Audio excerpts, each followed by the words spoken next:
கேரளாவில் வேகமாக பரவிட்டு வருது ஷிங்கல்லா அப்படிங்கிற வைரஸ். இதனுடைய முக்கிய செய்தியை நம்ம பார்த்துட்டு இருக்கோம். இதனால தமிழகத்தில் கண்காணிப்பு தீவிரப்படுத்தப்பட்டிருக்கு அப்படின்னு சொல்லியிருக்காங்க. விவரங்களோட செய்தியாளர் தாயுமானவனும் இணைந்திருக்கிறார். தாயுமானவன், கேரளமை பொறுத்த வரைக்கும் தற்பொழுது என்ன சூழல் இருக்கு? எல்லைகளில் என்ன பாதுகாப்பு ஏற்பாடுகளை செஞ்சிருக்காங்க? கேரளாவில் தற்போது வேகமாக அந்த ஷிகல்லா நோய் பாதிப்பு என்பது கண்டறியப்பட்டு வருகிறது. கோழிக்கோடு மாவட்டத்தில் 4 வயது சிறுமி உயிரிழந்த விவகாரம் என்பது பேசுபொருளாக அமைந்திருக்கிறது. கேரளாவை பொறுத்த மட்டில் தென்மேற்கு பருவமழை துவங்கி இருக்கக்கூடிய ஒரு சூழல பல்வேறு மாவட்டங்கள்ல இந்த ஷிகல்லா நோய் பரவல் என்பது அதிகரித்திருக்கிறது.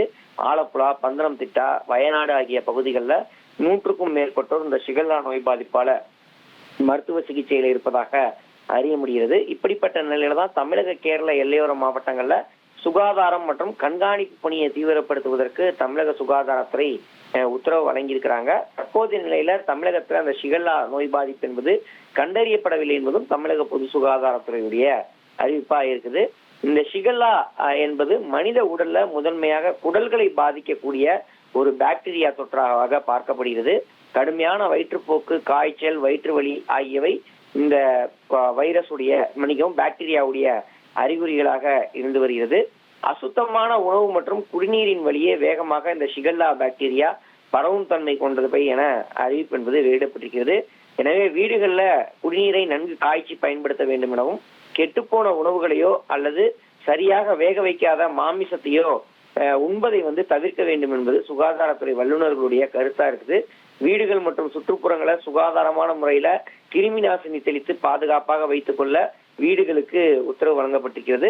அதே போல சம்பந்தப்பட்ட உள்ளாட்சி அமைப்புகள் பொதுமக்களுக்கு வழங்கக்கூடிய அந்த குடிநீரை பாதுகாப்பான முறையில உரிய குளோரினேஷன் செய்து பயன்படுத்துவதை உறுதி செய்ய வேண்டும் என்பது உள்ளாட்சி அமைப்புகளுக்கு சுகாதாரத்துறை தரப்புல வழங்கப்பட்டிருக்கக்கூடிய அறிவுறுத்தலா இருக்குது. இவை தவிர்த்து உணவகங்கள்ல சுகாதார தரநிலைகள் கண்டிப்பாக கடைபிடிக்கப்பட வேண்டும்.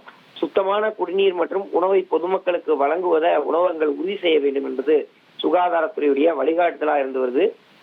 தென்மேற்கு பருவமழை தொடங்கி இருக்கக்கூடிய நிலையில் வயிற்றுப்போக்கு, காய்ச்சல், வயிற்று வலி உள்ளிட்ட பாதிப்புகளோடு வருபவர்களுக்கு முன்னுரிமை அளித்து எந்த வகை பாதிப்பு என்பதை பரிசோதிக்க வேண்டும் என மருத்துவர்களுக்கு வழிகாட்டுதல் என்பது பொது சுகாதாரத்துறை தரப்புல வழங்கப்பட்டிருக்கிறது.